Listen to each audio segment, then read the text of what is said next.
Welcome.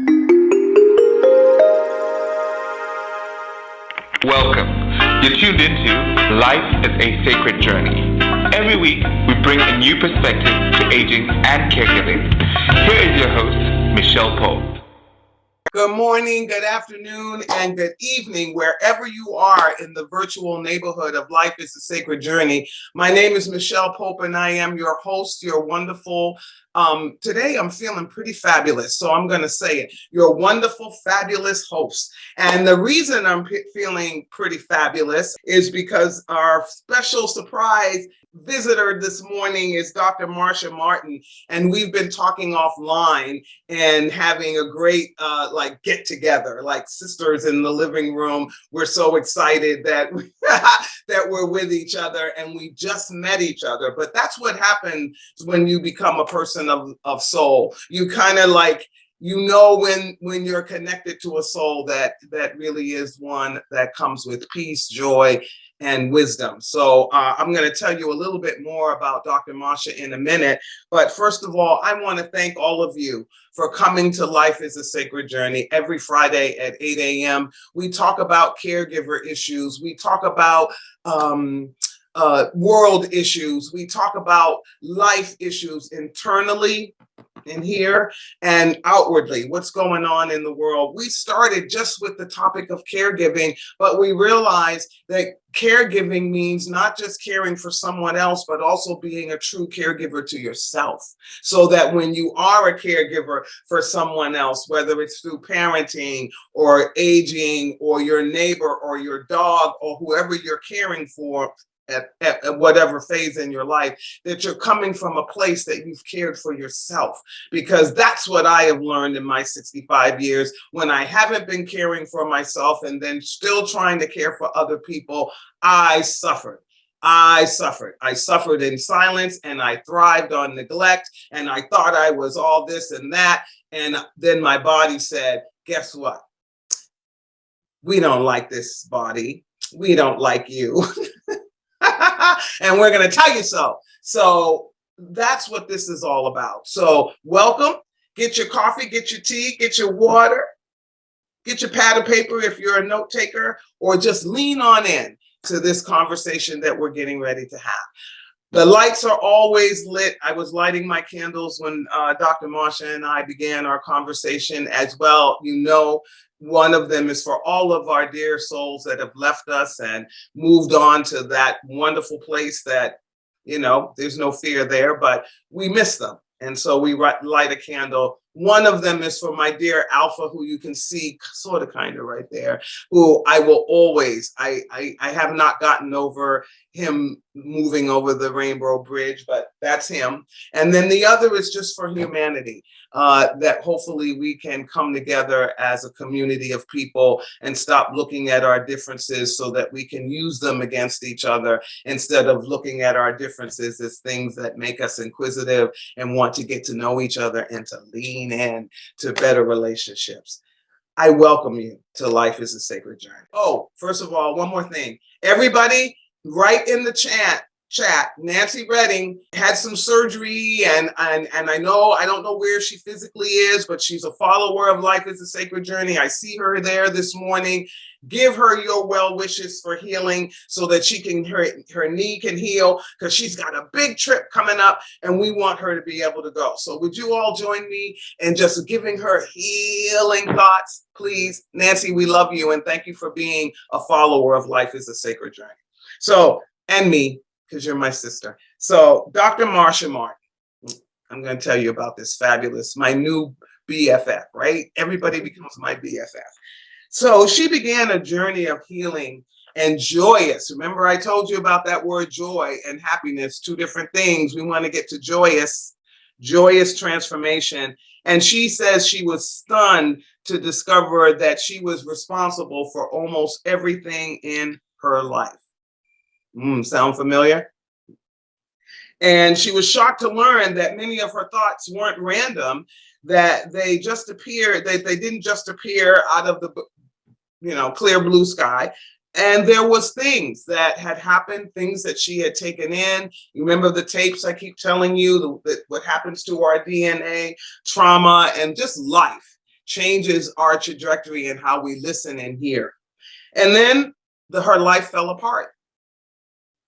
And as all of us, slowly but surely, she began to do the inner work. Slowly but surely, she began to look at her thoughts and look at how she could be more proactive and empower not just this, but all of this, you guys. You know, the stuff that we don't give enough attention to. We're really good academically and cognitively. We feed and fuel that like that's our life breath.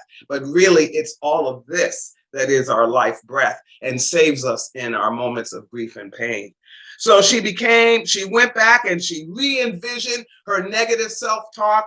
And then she said, I'm going to do this thing and I'm going to do it right. She has a PhD in theology with a master's degree in both psychology and metaphysics. She's an ordained metaphysical minister, bestselling author, and a public speaker. She is a spiritual empowerment counselor. She's going to tell us more about that. And she specializes in helping people heal their relationship with themselves, because when we're happy with ourselves, then our relationships with each other grow and are enhanced. And so I am excited to bring to you our surprise guest and Dr. Marcia Martin, my new sister friend, and somebody who I know you're going to enjoy these next moments that she and I have together. So welcome, Dr. Marcia. It is so good to have you on Life is a Sacred Journey. And you and I began our conversation welcoming each other this morning with this true understanding. It really is about us, isn't it? So when you're talking about your story, and I just kind of glossed over it, share with our friends out there in the virtual neighborhood your story, and that it really is about us looking within ourselves to create change within so that we can be better when we're out. And welcome again. Thank you so much. And I think you said it beautifully. We are so conditioned, especially as women, to make sure that the outer shell looks great and that no matter what's going on inside, we don't show that to the outside world. And, now it is, okay, you have to be intelligent. First, it was just look a certain way and make sure that your house and your children look the same way.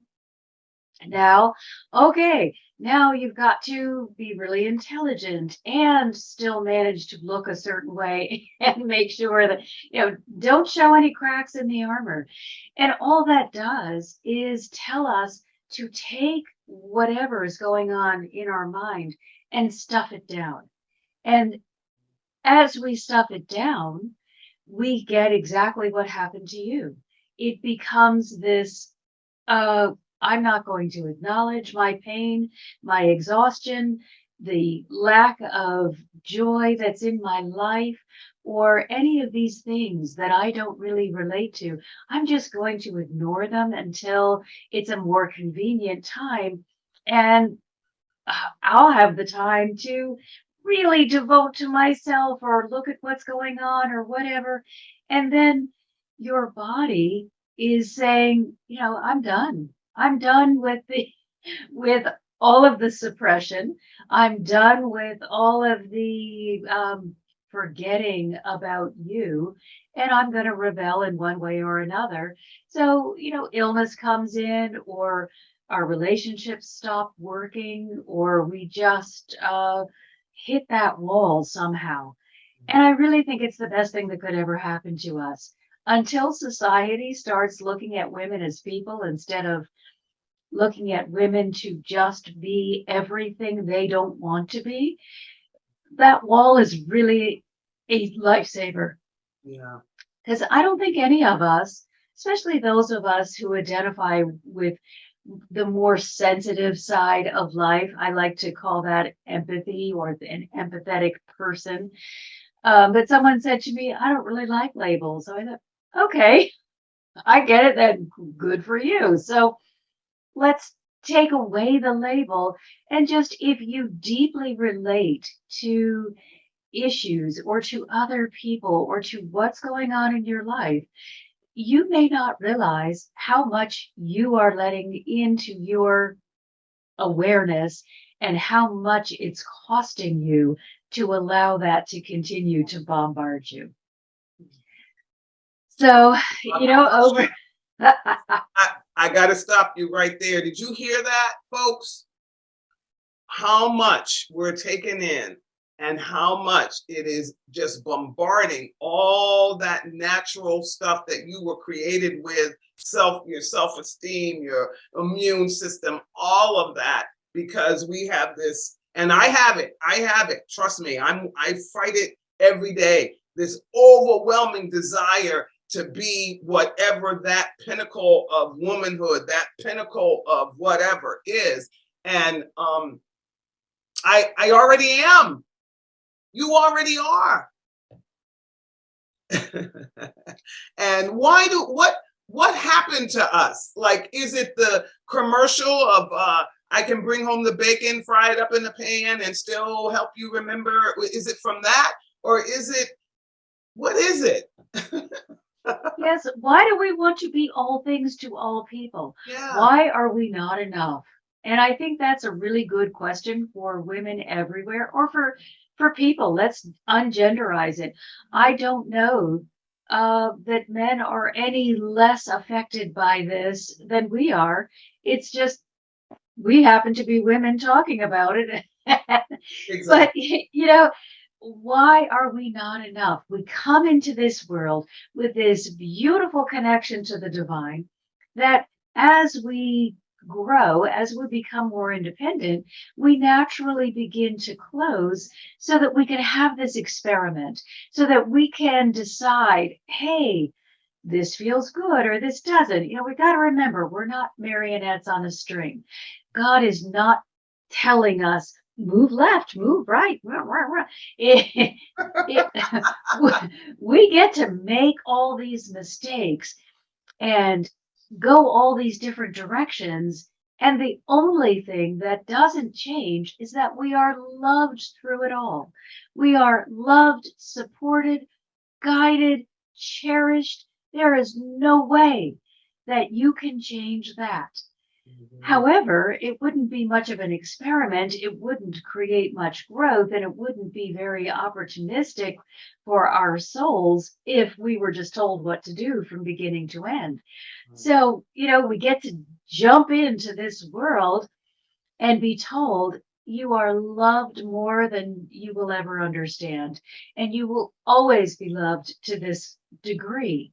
Now, go out and do whatever you want because you are safe, you are loved, and you get to have an adventure. Yeah. And I think we forget, first of all, that this is an adventure, and we forget that we're loved, and we have no concept that we're safe. And so we start creating relationships based on whatever we find to be true. So if parents are fear-filled, then your life relationship ends up in the fear alley. If parents are loving, then you're able to be loving. We start imitating first because that's the easiest thing to do. But as we go on, we've got to begin educating. And I think this is where women can be so powerful.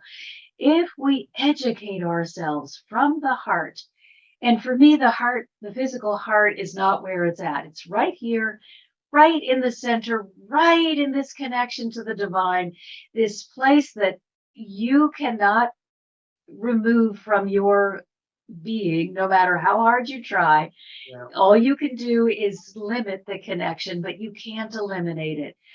And anytime you're ready, you can begin expanding it. So if we as women who are the natural nurturers and have that greater understanding of what it's really like to want to nurture and to be in partnership with others, if we start sharing that love can be the foundation and the cornerstone for all life, then think what our children are going to be able to do. Instead of saying to our children, no matter how old they are, instead of saying to them, the world is a scary place and watch out and you don't know who you can trust, what if we just tell them the world is a magnificent place filled with opportunity, and because you are always safe and loved here in my heart and in the heart of the divine, you have my full permission to go out and explore and be and interact with everything, and you'll still be loved when you come back. You'll still have a hub. You'll still have a home. You'll still have a place, a foundation. And that is really what the divine is offering to us. Yeah. They are saying to us, and to me, they are Mother, Father, God. Mm-hmm. They are, they are complete. So, they are saying to us, go out and experiment. And somehow it gets translated to us, well, go out and if you do it right, we'll like you. If you get an A, we can accept you. If you make enough money, and you know what? Let's take that language away and let's return to a divine presence that is truly real, instead of the one that we've created over the years to fit into whatever box we needed it to fit into. As if you really spend time with the divine, and that opportunity is open to everyone, but if it's a personal relationship instead of one that's fed to you through any kind of outer or organized source, you will remember who you are, who they are, why you agreed, what it is that makes life worthwhile. And it's just so much more fun to be in that space. I tell people all the time, I'm not crazy, because I walk around laughing and smiling. People know that because I tickle myself all the time. But I am crazy about life. I am crazy about the adventure. And I love what you just said, because I used to always tell my children exactly what you said. I said, and if you go out in that way, there's something in you that will know when it's not right. I don't have to teach you danger, Will Robinson, for you to know. If I teach you love and I teach you to be whole, you're something in you. You can call it whatever you want to call it, intuition. I don't care what you call it, but it will guide you if you listen. And because you're a joyful person, you don't have all that chaos and noise in you. You'll hear it. Then you'll move. You'll do what you need to do, like the pigeons. And I use pigeons as an example because my mother used pigeons with me, Dr. Marcia. She used to tell me, watch them. Pigeons will come only so close to you. I don't care where you see them, whether it's in London in a big field, San Francisco, they have their eye on you. They're close enough that if you got food, they're going to get it. But they're far enough away that if you're not a good person and you want to step on them, you can't do it. Oh, brilliant. Yeah. So that is exactly, and I was a kid when that paradigm was presented to me by my mom. I get it now. How fabulous that she was able to explain to you just basic common sense without instilling fear. And I just wish, we look at all these horrible things that are happening, and you recognize it is because of fear. You don't need to go shoot somebody that you don't know. If you are filled with love and joy, it wouldn't occur to you to do that to someone because you feel good. Yeah. There wouldn't be racism if you loved yourself so abundantly that you couldn't. I hate another person because of the color of their skin, because you love every color of the rainbow. And so you're just like this. How did you how did you get those freckles? You're more like that, than you are in this negative paradigm where every difference has a element of fear. Oh, Dr. Marcia, you have, well, I love people that are curious, not necessarily intellectual. Intellect is nice, but it can get boring. Curious. And where I live now, one of the things that I love the most about it is that there is no majority. There are all these different people from all over the world that have landed in different places, and nobody has a majority. Everybody just has to get along because the minute you walk out your door, you're seeing someone who doesn't look exactly like you. And it, to me, is so wonderful to be in a place where there are so many different cultures that could clash, but have chosen just to live side by side. And so you get this very rich tapestry that would be missing if you're in a place where one particular race or culture has been given the opportunity to thrive to the detriment of the others. And I just wish we could live our lives like that. What do you bring to the table? Everyone brings something to the table. If we can have that conversation regularly, what's your gift? As opposed to, I know more than you do, or whatever, I make more than you do. Why don't we have the what's your gift? What turns your light, your internal light on for you? What makes you feel like shining? I have a gentleman who writes me a text every single day, not just me, he sends it out to many of us, but every single day of the week, he shares this text message of inspiration. And I always write to him, Yeah. thank you. Thank you. So I needed that. I don't want to be the only one in the room that is lifting other people up. I want to be part of a team so that in the time that I may not be feeling my best or inspired or whatever, somebody else has come up with something that I need. And I just love the collaboration, the cooperation, the desire that we are gaining through all of these communications to really uplift each other and find what's right. Yeah. And, in the very beginning of my journey, first of all, it came from just deep self-criticism. Just if I didn't have something to complain to myself about what I was doing, I didn't have a conversation with myself. If I needed to say, wow, that was great, I couldn't have that conversation, but I could have unending conversations about what was wrong. Oh, you got an A. Well, what about those other 5 points or 2 points or whatever it was that could have gotten you an A plus or 100 or it was just an unending dialogue of hatred. Yeah.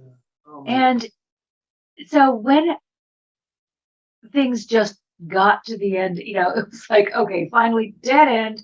I can't go any further. I don't want to be here. I haven't wanted to be here for years. Only here because my children need me. And I didn't trust anyone else to care for them if I wasn't here. And so, okay, can't go any further with this. Now what? mhm. Okay, now what? Well, now I'm sort of on my knees trying to figure it out. Don't know how to pray. Don't know who God is. Don't know how to find any resources. And they began talking with me and sharing with me and just loving me, probably because I didn't have any more words. I had run out of I had run out of ways to disparage myself. And that was the only conversation that I allowed. But in those early days, I remember Mother God saying to me, you have to stop. And it was, I used to sit down with a pen and paper for my meditation in the morning. And it always began with, I love you, Mother God. Wasn't even talking with the father aspect at that time. I just needed only to be nurtured. So I would say, I love you. And now, okay, tell me what's wrong. I need to know what I'm doing wrong. I don't feel like I've really got a hold of this. And she allowed me to have this conversation for a certain length of time. She built me up, built me up, built me up. We had, I could say, all right, what do I need to correct? What's wrong? How do I do better? It was never, let's look at what I've accomplished. It was always, how do I do more than what I'm doing now? And then several years in, I sit down with her, and I had been really going through a rough patch. I knew all this, but as we grow, we go through these periods where what we used to be doing isn't enough, or doesn't feel like it's working, or just feels kind of stuck. And that's just because we're ready to expand even more. So we have to get a little bit of stagnation going to get excited enough to get to the next place. So I was in one of those stagnant periods, and I went over to my meditation area and sat down, and I was determined I'm going to find out what's going on here and break through. So, okay, all right, Mother, tell me what's going on. What am I doing wrong? And by this point, I am just living for their communication. I recognize how much my life has improved with communication with them.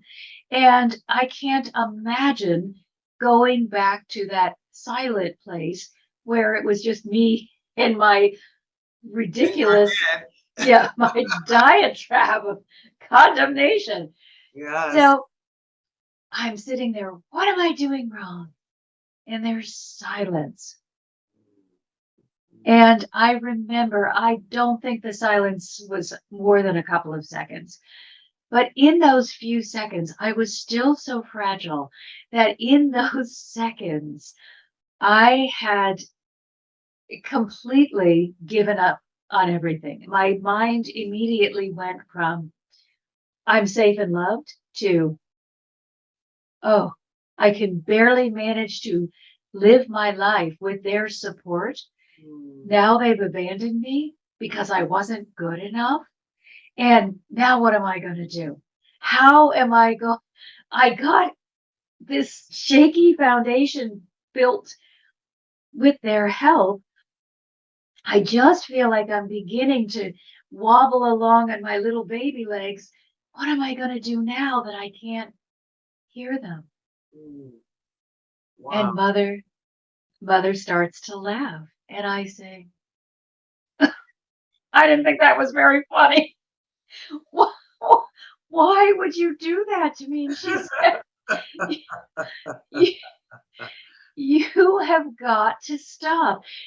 The thing that is wrong is you asking what's wrong. What's wrong? Yeah. You've got to look at, talk about, think about, focus on only what's right. Yes. Yes. So I remember saying to her, well, I think this is going to be a disaster. However, I have agreed that I would do anything you told me to do as long as it doesn't bring hurt or harm to myself or another. So I'm going to give you and this experiment to try. But I know I'll be back in 2 weeks, and I'll be begging you to help me fix my life because it's going to have gone downhill so much in these 2 weeks in which I'm taking my focus off everything I'm doing wrong and putting it on everything that's right. So here I go. I'm kind of almost irritated and angry that I got this assignment. I'm not, no, I don't want to meditate anymore. I stomp that away. Okay, what's right? And I find a few things, maybe the sun is shining. I don't know. It was pretty rough in those first days. I was, I love my children. Okay, whatever. But wasn't really too into it. A few more days go by and I start, the birds are singing. Look, the flowers are blooming. And, gosh, this feels kind of nice. And hey, look at this. I got this nice comment and that feels really good. Or that, whatever I did went really well. I can be proud of that. And little by little, I stopped wanting to dissect every moment of my day to see how I could have improved. And I started living and looking for those things that were going well. And it was something that I didn't realize with my children. I made a point of pointing out what they did well and how they were excelling and why they were so brilliant and perfect and every lot. For myself, it was this critical tape that kept running. Yes. And so they were so different from what I was, and I could never really figure out. I just thought, they're just such amazing people. They're just so fabulous. I'm just so proud of them. And then when I started not focused so heavily on all of the ways in which I wasn't measuring up and started just every once in a while getting over into the category of something that I could be proud of myself for, I realized I was starting to feel better. Yes. I liked me. I felt better about my life. I felt more hope, more optimism, more confidence in my ability. And so 2 weeks go by and I come back and just say, thank you. Yeah. Thank you. There are not enough words for the transformation that you have gifted me by forcing me Yes. away from this habit that I acquired in my youth and making me get into alignment with universal law. And I think that's another thing we need to remember. God is never going to change. Yeah. They've already chosen that they're going to be love, joy, and peace. They are going to offer unconditional love and acceptance to everyone, everywhere, all the time. So our prayers don't change God. Our whining doesn't change God. Our disappointment doesn't change God. The only thing that prayer is capable of changing is us. It allows us to open to the idea that maybe I can get some help. And so when Mother shifted my attention, I realized I already had everything that I needed. They've already given me everything I need to be successful. Yeah. I just needed to learn how to implement it. And if the only thing we ever learn is to look at what's right, we will change our lives so significantly because we will be acting in alignment with universal law instead of trying to make universal law do what we want it to do. So we got to remember that anything we focus on, the thought begins and then the emotion carries. So, perhaps the thought is the car and the emotion would be the gas pedal. So you might be in the shell of a car with your thought, but the minute you get attached to it and you add the emotion and suddenly it has so much more value than it did, you now are beginning to claim ownership of that situation. So we got to know what we're putting out there becomes magnified, and it also becomes magnetic. So it begins attracting to itself that which is like it, whether it, and that law never stops and thinks, gosh, Marcia is really thinking a lot of critical things. That's not good for her. Why don't we send her a bouquet of roses? It just says, oh, she's criticism. drawing. Yeah. Here you go, Marcia. You're right.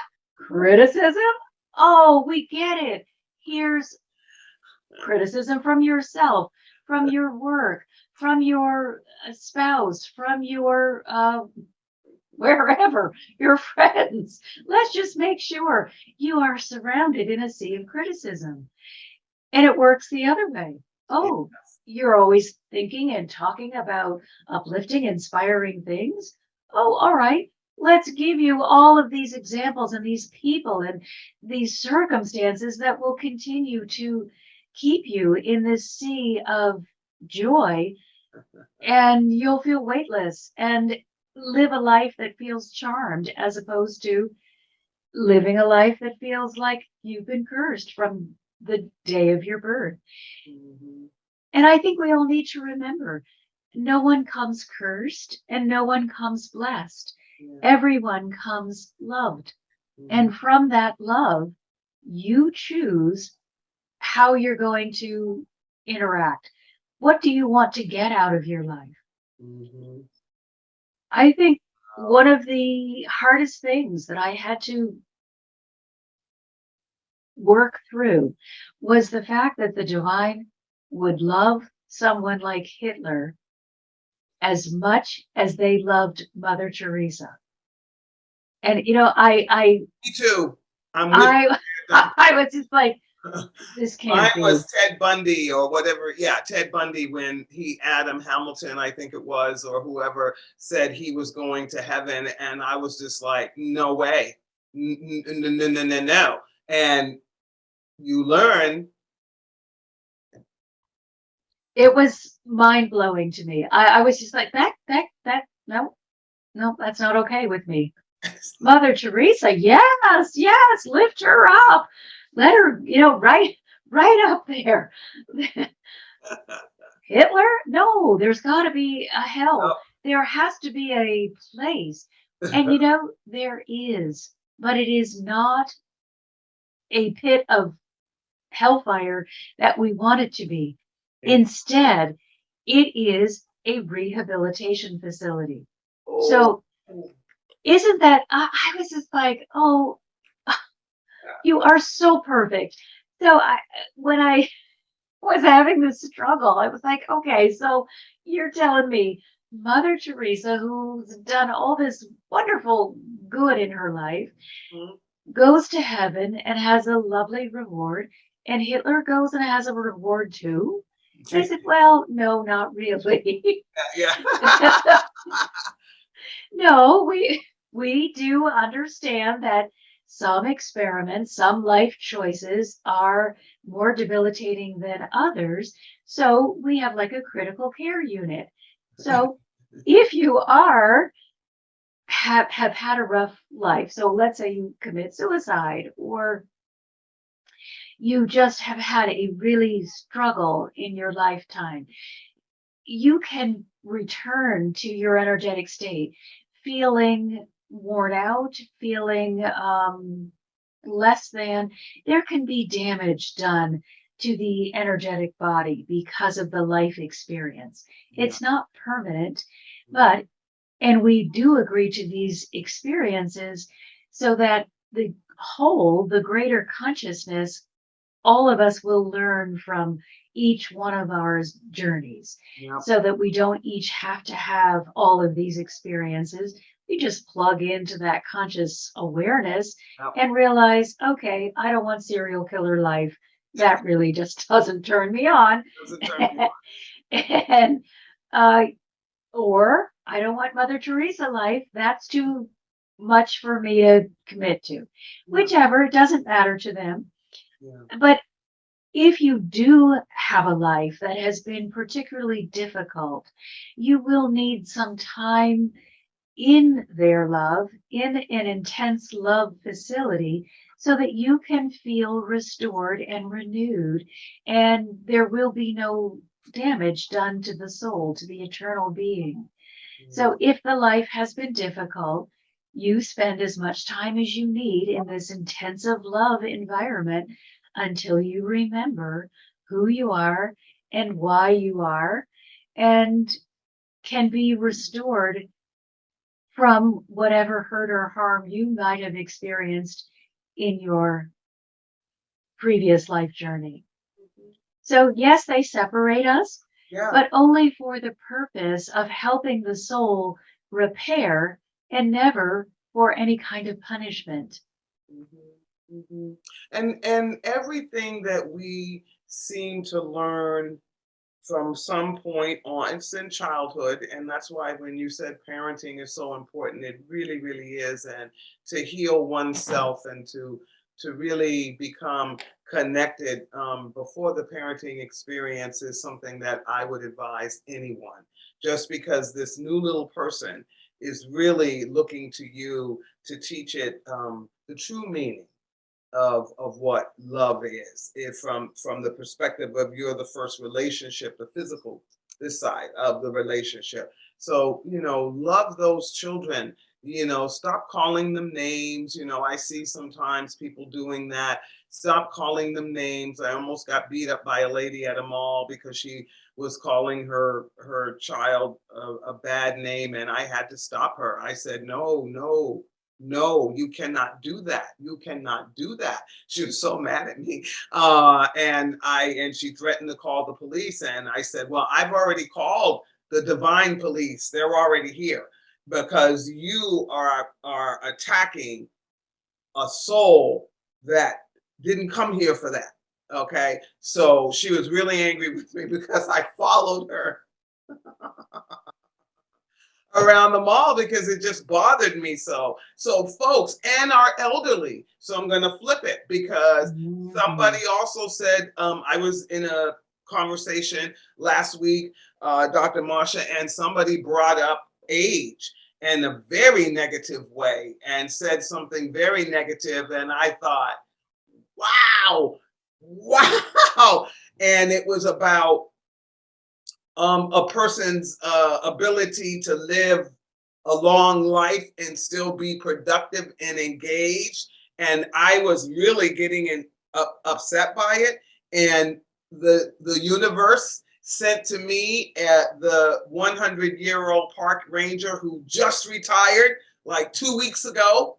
And yes. And I was like, oh, just like what you were saying, the universe said, stop sticking in that negative about age, because then you're starting to think about you, because it was said to you, and sent me this vision. Beautiful 100-year-old park ranger, just retired, to go and live the next adventure, she said, at 100. She was not looking at 100 as, oh, it's the end. On the contrary, she may live to be 200 because her enthusiasm about the next adventure it was so like it was like soul food for me. I was like, and so then that person's comment went from being really right here in my mind's eye to she almost like an atom bomb. Seeing that, she broke it away. So we also have to be careful about the thoughts that we send out to other people, because the person was basically saying that I was in the age of dying, when actually we're all in the age of dying from the time we're born. I mean, we could possibly go back to, that's not a paradigm that I embrace. But I also want to ask you before we run out of time, because we're getting there. When we have these kinds of conversations, and I always go back to, because I know there's people among us and who are practicing Christians, And I am too, in my denominational faith. Like I live out a denomination and da da da. But what we're talking about here, and I want to help people to understand, is that personal. Because when your faith, if I'm going to use the words that we use, when your faith becomes predicated upon that denominational direction, that denomination's purpose, and not what we've been talking about for the last 30 minutes, 32, 4, whatever minutes, then there's something wrong, because then what happens is you begin to use that dogma to live out your connection, and you will not be fulfilled. And that is why people ran from the churches from the 60s to this period now, because they were shoved. We memorized faith. Yes. And then when it came to, life experience hit me. Oh, well, where's the faith? I gave all this time and I gave all this money, and it's not helping me, because there was no connection. You can't have a connection an hour on Sunday and think that that's all that it takes for you to become living within your divine self. Oh, no, no, no. So before we leave, Dr. Marcia, because you're the master, I'm not the doctor in this. I'm just living through what I'm learning and experiencing, and through people like you who love me and have loved me through my life.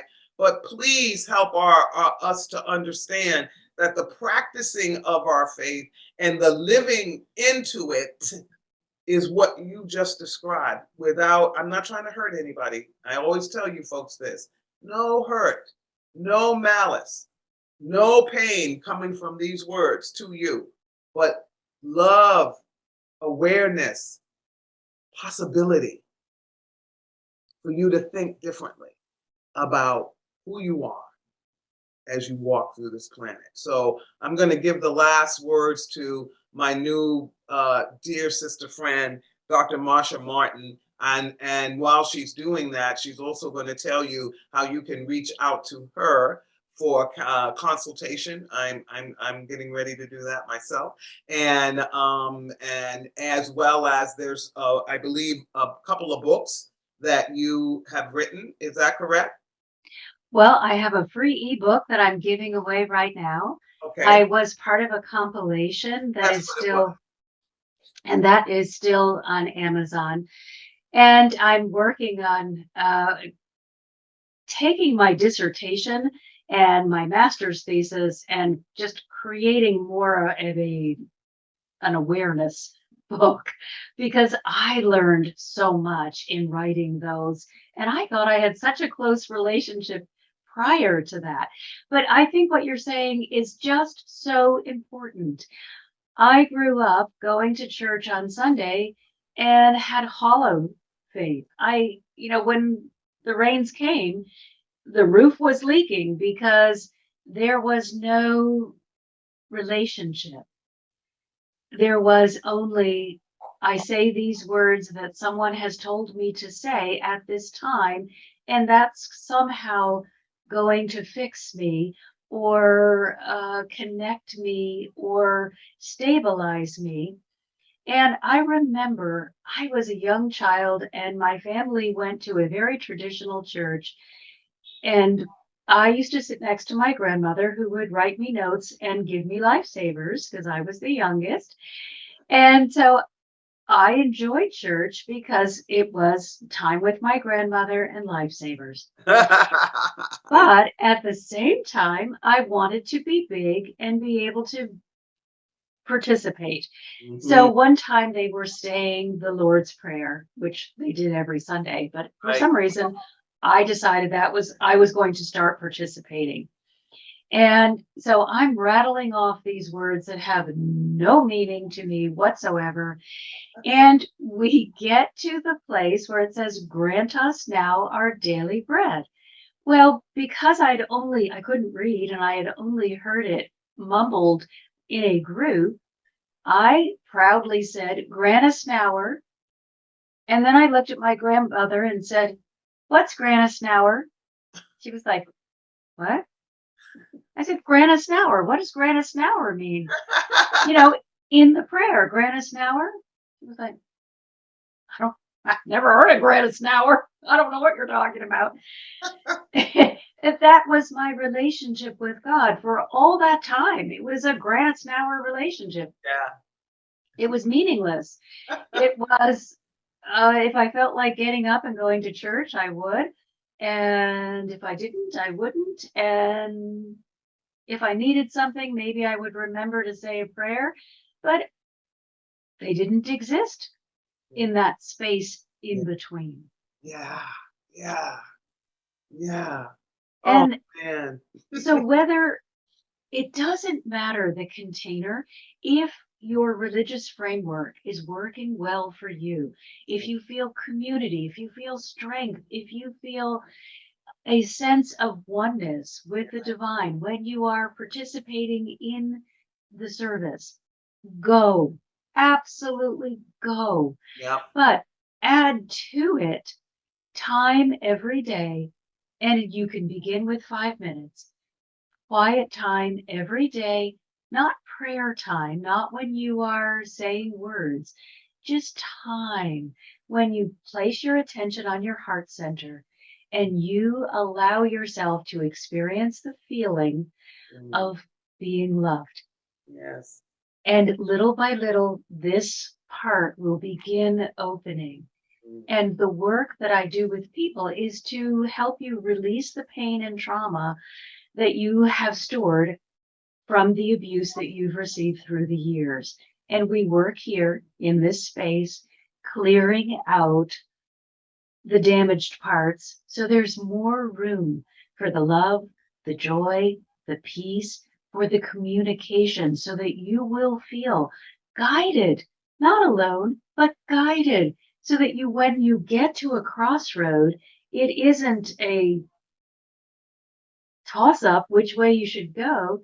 You can actually sit at that crossroad and say, okay, God, what is for my highest good? And you can move confidently in the direction of your highest good, even if you are not completely sure how the end is going to come forward. What's going to happen? I don't know. All I know is if I continue following this guidance that is coming from within me, not from a person, but from within me and my divine connection, I know that every step along the way, I will have some support. I will have an idea. And our guidance is so fantastic. I have a very dear friend who I noticed that they had lost a lot of weight and they were becoming really anxious, and I was having concerns. Didn't want to say anything because they weren't saying anything, but I have a technique that they have taught me where I enclose people in love, joy, and peace. And it's a blanket of unconditional love and peace. So love and acceptance. So I would constantly place this blanket around this person. And a couple of months went by and I got a call one night. He said, I get a call. Can I come over? I said, sure, come on over. And we're just sitting around and all of a sudden they say, I just wanted you to know, I'm a meth addict. I said, oh, whoa, wow. And I made a mistake and told my job. It just sort of kind of blurted out of me. And now they're telling me that I have to go to rehab if I'm going to keep my job. And I don't want to go. And I was just, God, please help me through this. I don't know anything about drugs, haven't had personal experience with an addiction. And I want to make sure that I am offering this person adequate counsel. So we must have talked for about 4 hours. And I said everything from, I believe in you. I know you can make it through. You are a brilliant person. To, you know what, just go to the program so you can keep your job and pretend you don't, just act like you are really interested in what they're saying and how they're sharing with you. And when you come back, and however long it is, you can do all the drugs you want. Just tell your job you need 6 months and you just go on a drug binge. I'm like, oh God, I so hope you are telling me things that are accurate. So, so he's like, hmm, yeah, okay. He said, but you have to go to rehab. You got to go now. You were told that you don't have any more time. So pack up, get there. This is what you're going to do. And this is going to be your life for the next however short time. And then, hey, you'll just come back and you can have that blowout that you feel that you just didn't get to have. Meanwhile, I'm like, oh my gosh, please let this be okay. So okay, I'm gonna go. I've made my decision. I'm gonna go. And then I get a text later. What should I tell my work? So I write a text that says, okay, here, you can tell them this, that you're really committed to this, but you may need extra time when you come back. And thank you for being so understanding, the whole thing. And I said, we're just agreeing to everything right now because we don't know what you're going to want. But I just want you to know that you have every option possible open to you. So they go and I don't hear anything. And I'm like, oh, please, I hope it's okay. And I'm sending a text message every couple of days. I send, I believe in you. And all this time goes by. I think they said they were going to be there for 3 months. And it's like 6 months. And I'm like, oh my gosh, I haven't heard from them. I finally sent a Hail Mary text. Please just let me know you're okay. Yeah. Yeah. And he said, oh, I'm great. Your text messages have been supporting me so much. I feel great. I've stayed here longer because I just feel so good about what I'm learning and about myself. And then he comes back and I see this person later and they say to me, getting into that addiction was the best thing that could have ever happened to me because it opened up a new way for me to be. It was a way that I hadn't considered and probably would not have a path I would not have stepped onto if it wasn't for this addiction to meth. So that's right.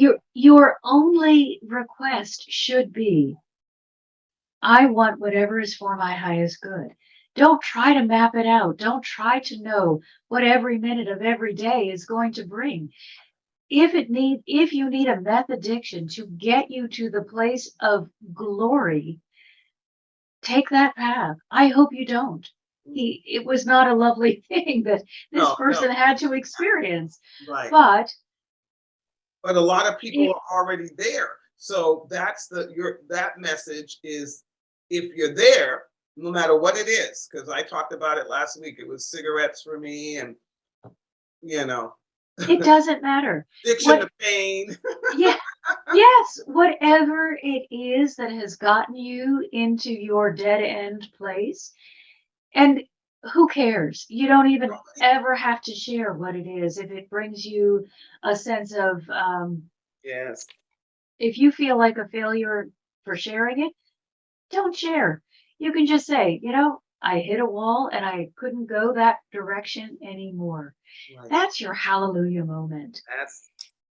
That is yes, it's the hallelujah moment. And you know what? You can sit in that moment. That's the one thing I tell people all the time, because we live in such a hurry up and wait society. It's like, you can stay in that moment for a minute. It's all right. And sit there at that crossroads and take a deep breath. And take your time. Absolutely. Like with him, I just kept saying over when none of my encouraging was getting us moving forward, I did my, okay, what do you want me to say next? And they, and they were like, tell him he can do all the drugs he wants to do. And I thought, okay, what he really didn't, because he can. yes, That's the reality. You can of do course. whatever you want.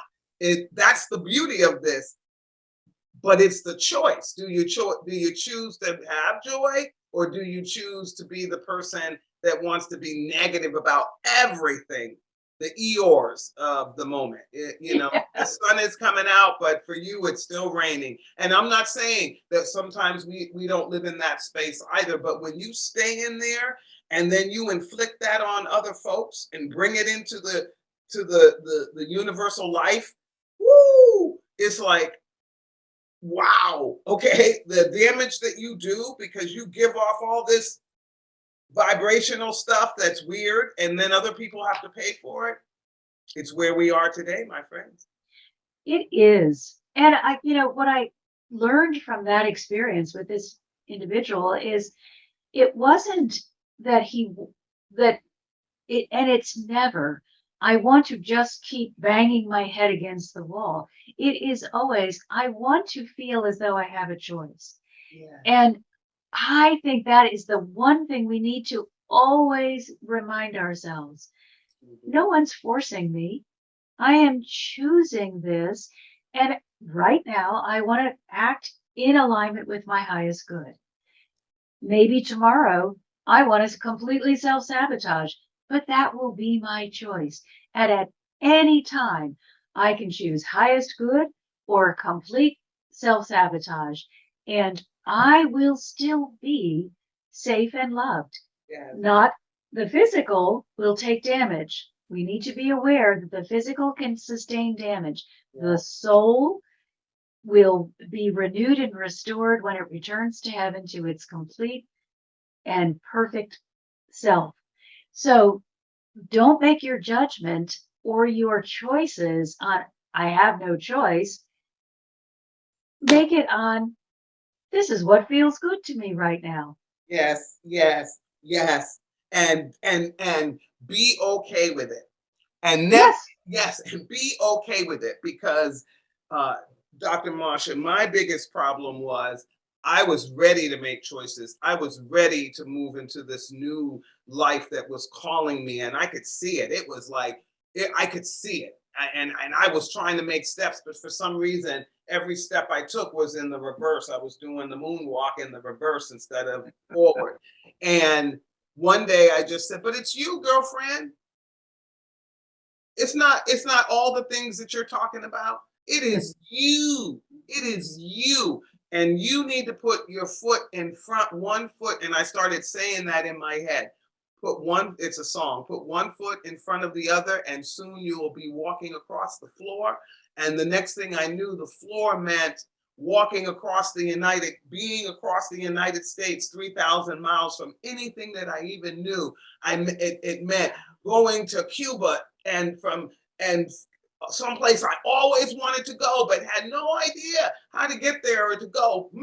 Going all of a sudden, putting one foot in front of the other put me across the floor, and a floor that meant going across the world, going into places that people that look like me don't go, and coming out transformed. And so that's why your work means so much to me. And so please tell people how they can touch base with you from their own place, because we're not all ready, right? We're never all ready at the same time. And that's okay. Okay.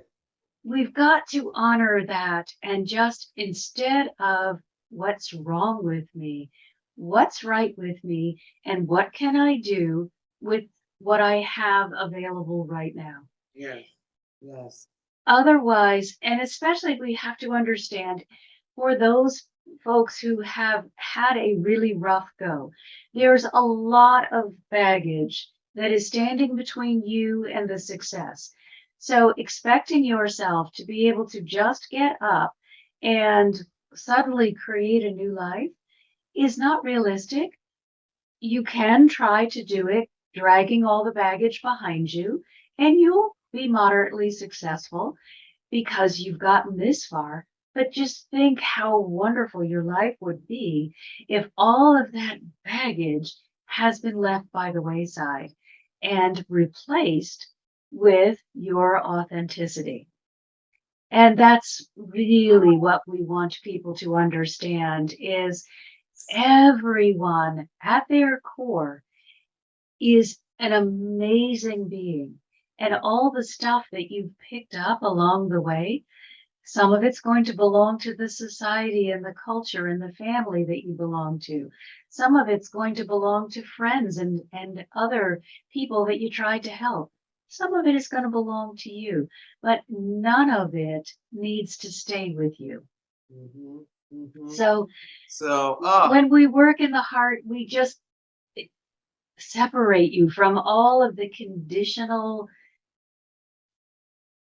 stuff that has been so heavy and prevented you from just being you. Yep. So website, can you tell them how to reach you? Absolutely. It's MM for Marcia Martin, mmhearthealer.com. And as I mentioned, I have a new ebook that I'm giving to everyone that joins my mailing list. It's 11 ways in which we resist angelic assistance. Okay. It's all of the ways in which we don't realize we are blocking ourselves from this incredible help that is just waiting for us to acknowledge it.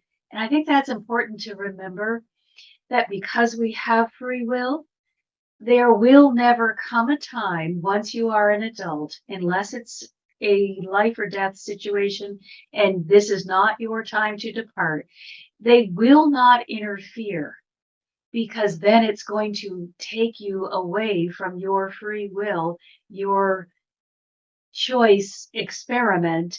So you must ask for help. And I think too often we don't realize that we forgot to ask. Our culture, our family, our friends, our work environment, all of these things define when we can interact with angelic presences and when we can't.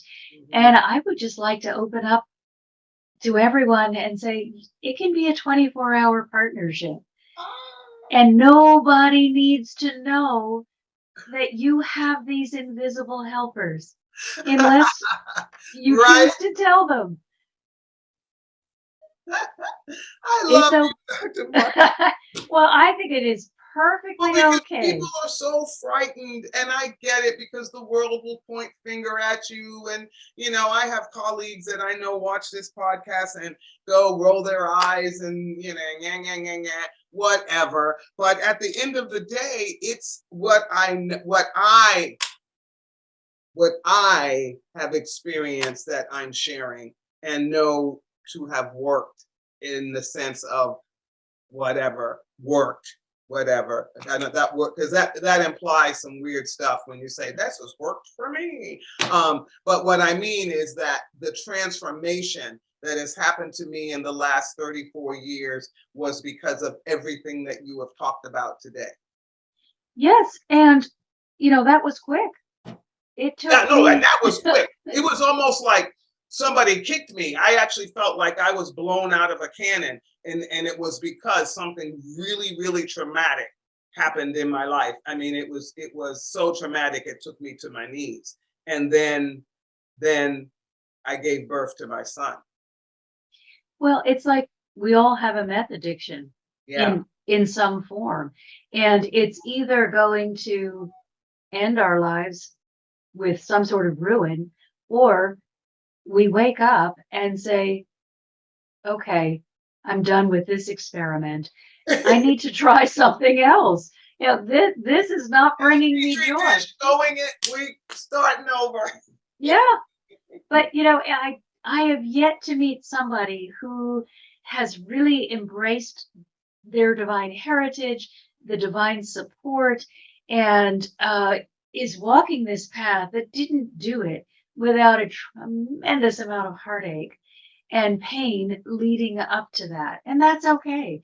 There is absolutely no reason to be ashamed or embarrassed about where you've been.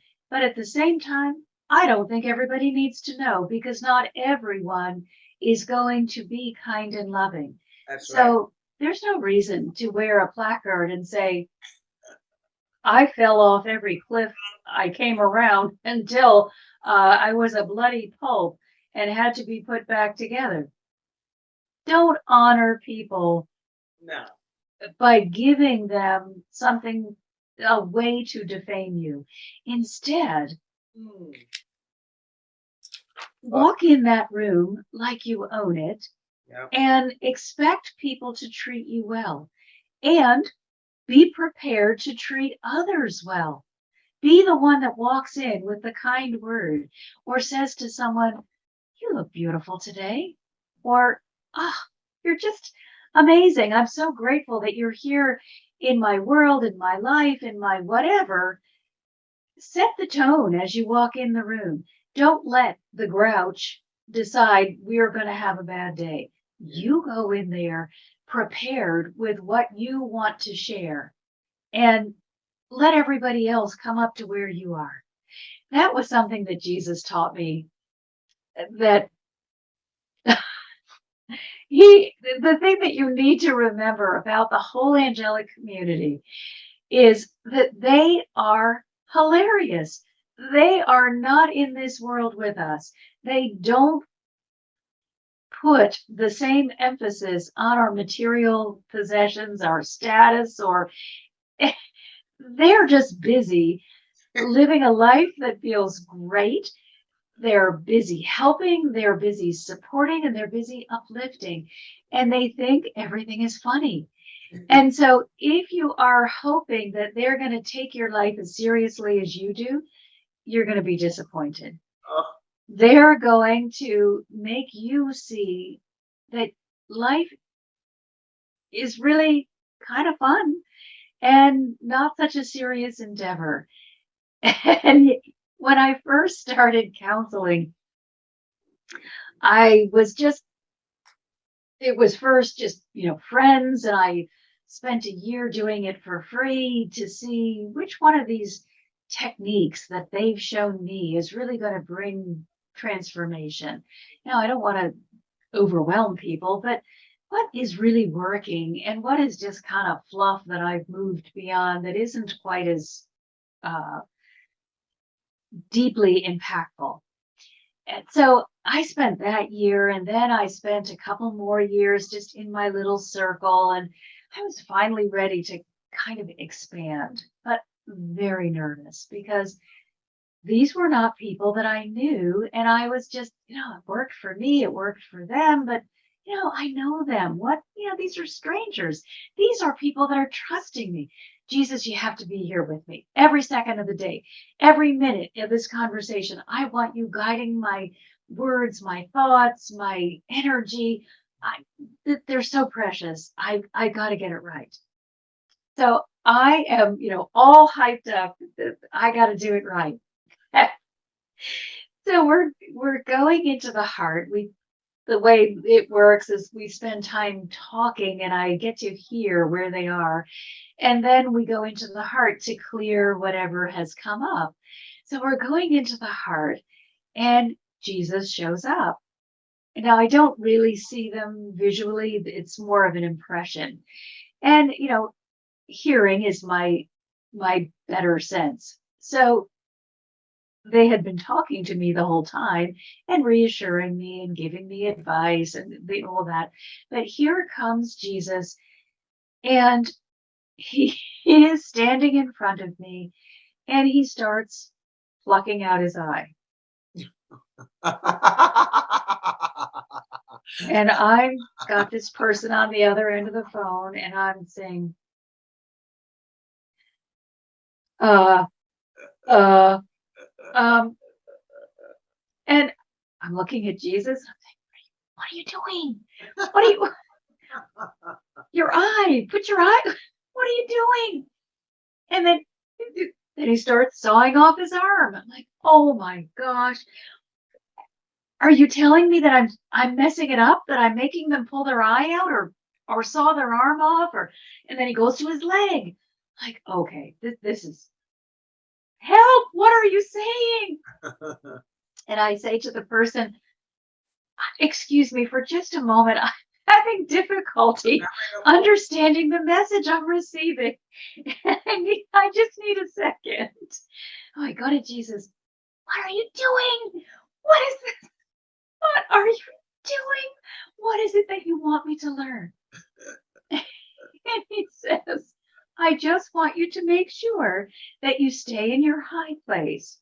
He said, when I went to do any of the healing work that I did not say to the blind man, oh, I have two good eyes. Let me just take one out and give it to you, so we each have one. He said, and to the man that was lame, I didn't saw off a leg and say, here you go. Now we can each have one. I asked them to join me in my high place where everything they could desire was already available. So you cannot go down to where they are and meet them in their place of pity. You must ask them to come up to the place where healing is possible. And then everyone has everything they need, and you are not asked to give up something that you need. Wow. And the next example he gave me, so I said, okay, oh, good. I'm back with my client. Oh, I'm feeling great. And then we're in the heart space, and we're really doing some fabulous work there, really clearing and identifying, what is this issue, and deciding that they're ready to release it. And then here comes Jesus. And he's in his rowboat. I'm like, oh no, now what? I think I'm really in this high place. He said, I just want to remind you. And he shows me two drowning men in the sea. He said, if you try to swim out to whomever it is that you're wanting to help, you are going to become two drowning men in the sea. You must take the boat. Row out, use my strength, use my direction, use my guidance. Know that you are connected. Use that connection as your boat, and you row out in your strength to where they are and invite them into the boat. If they won't get in the boat with you, there's nothing you can do. Yeah. And then you must row back to shore and trust that when they are ready, the divine will have someone else who can meet them where they are. And that was another tough lesson. And for all of us who are helpers, that's a hard one to learn, but it will absolutely change your life. Take the boat. If they're not ready to get into the boat with you, they're not ready. Trust that someone else will be there when they are ready. No one is forgotten. No one is left behind. No one is left in the sea, but you may not be the person that they are ready to receive at this moment. You may not be the one. Yeah. And that's okay. That's okay. Well, Dr. Marcia Martin, this has been a transformative. You and I have actually been talking for over an hour, believe it or not. Oh, wow. And no, I know. It has not felt like it. And I want to thank you so much. And folks, you can find Dr. Marcia Martin by just plugging her name in there in Google. You'll see it'll come up and you'll find her. She does have an ebook that is free that is about the 11. Tell me again, Dr. Marcia. 11 ways in which we resist angelic assistance. And of course, it's not enough to tell us what we're doing wrong. We got to know how we can fix it. So just a little bit, it's not an intensive, it's just a brief look at maybe it's time to let go of the tradition and establish a personal relationship. There we go. There we And, go. the other thing to remember is your personal relationship can sit alongside the tradition, the religion, the culture. It doesn't have to be a one or the other, unless the tradition is telling you you cannot have a personal relationship with the divine. Then you need to really ask yourself, do I want the tradition, which may be steeped in superstition and fear, or do I want a love-based relationship? And again, there's no right answer. It's what feels right to you in this moment. I am going to just say to all of you, I have to give a round of applause.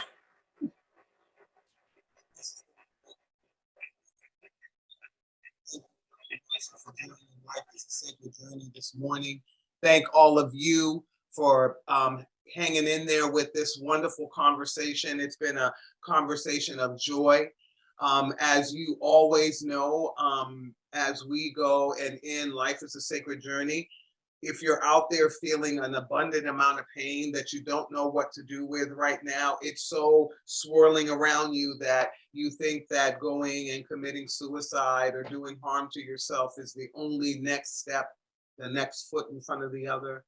Find a phone, find someone with a phone, go into I don't care, say to somebody, I need a phone, I need to call 988, I need to call 1-800-273-8255. I need help. And help will be there for you because you matter so much. And you're here during this time because you matter and because there's an abundant amount of love waiting to embrace you and hold you and lift you up. You just ain't there yet.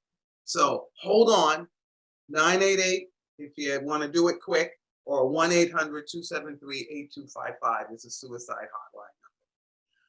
Dr. Marcia Martin, you are an amazing woman, and thank you so much for the courageous conversation that we have had this morning, that we have sent out to the world, because it's going out to the world and will be here long after you and I are living somewhere else. And I just thank you so much for everything that you're doing, because when you're a giver, you're giving to the world, not because we're trying to be rich and have all this stuff and everything. We're giving because we've been given. And when we've been given, we give. Sorry for the fire thing. We've been given, we have to give it back. It's not for us to hold on to it so that we get gluttonous with our stuff. It's to give it away so we can be light for everybody else. And so thank you for hearing that call in your life and sharing your angelical self with us this morning. Thank you so much. You are so welcome. I just want to add one other pearl of wisdom that Mother God shared, that another life changer, because I do feel that givers sometimes feel that they are selfish if they are not giving. And in another one of my Mother God conversations, she said, you don't understand the difference between selfless and selfish. And she says, you right now are very selfish, but not because you don't give. It's because you give from your humanness, and you have created people who are dependent on you as a human vessel. And what we want you to become is selfless, so that you first connect with us, you fill yourself until you are full, and then you stay connected and you give to others from your overflow. And that way you will create independent people who are learning from you instead of dependent people who need to take from you. All right. So let us all learn to be selfless, and we can give forever from our selfless place, because it's not draining us. Instead, the more I give, the more I expand, the more that I have, the more joy that comes into my life, the better quality of life that I live. However, it wasn't always like that. When I was giving from my humanness, I was shrinking day by day. I was becoming less and less and less capable, less able, less mentally clear, just less. There was less of me. And that wasn't a good thing. It didn't enrich me. It created a kind of warped pattern for the people that were receiving, because they could see that this was taking a terrible toll, and yet they didn't know how not they wanted to receive. So Right. it made them feel guilty for receiving, and taxed me to the point of not being able to continue. And yet the desire to give wouldn't go away. So I understand that we all need to give. It is my greatest gift. And if you are suicidal, it may be because you don't understand that you have something to give, or that your gift that you've tried to give has been rejected. Now, the reason it may be being rejected is perhaps you're giving from your humanness, and people can see that it's extracting everything from you and taking a toll, and they don't want to receive that kind of gift, so they may be drawing back. Yeah. Instead, I'm going to invite you to connect with the divine and fill you. The most important person on this planet is you. If everyone recognized that you, just you, are the most important person, we wouldn't have any people who are feeling less than. So fill you, recognize your value, know that you are the most important person in your life, Yeah. and nobody can replace you. And then once you are overfilled, you won't be able to contain it. It will just flow out onto everyone. And you will be the joy that walks into the room, the peace that surrounds your community, the love that is uplifting others. And it won't have cost you a thing. That's right. That's right.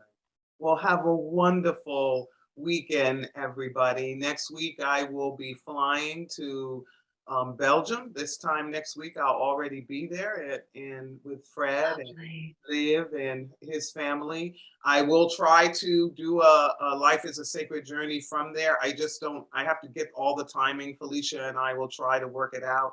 If not, I will tape something that she will be able to drop next Friday morning. So be well, dear friends. Hug a tree, hug a tree. Ooh, life-giving. Pet a cat, pet a dog. And more importantly, hold Love yourself. babies. All right. I'll see you on the flip side. Lift me up on Wednesday night at 9:12 or whatever that I leave on time from San Francisco and have no bumps along the way. 13 hours. But so lift me up. Think about me and great thoughts. And I will always, as always, this is Life is a Sacred Journey. I am your host, Micheal Pope. And our guest today was Dr. Marcia Martin. And check her out and get a one-on-one experience with the world around you. And it'll be a better place for you. We promise. All right. Be well, everybody.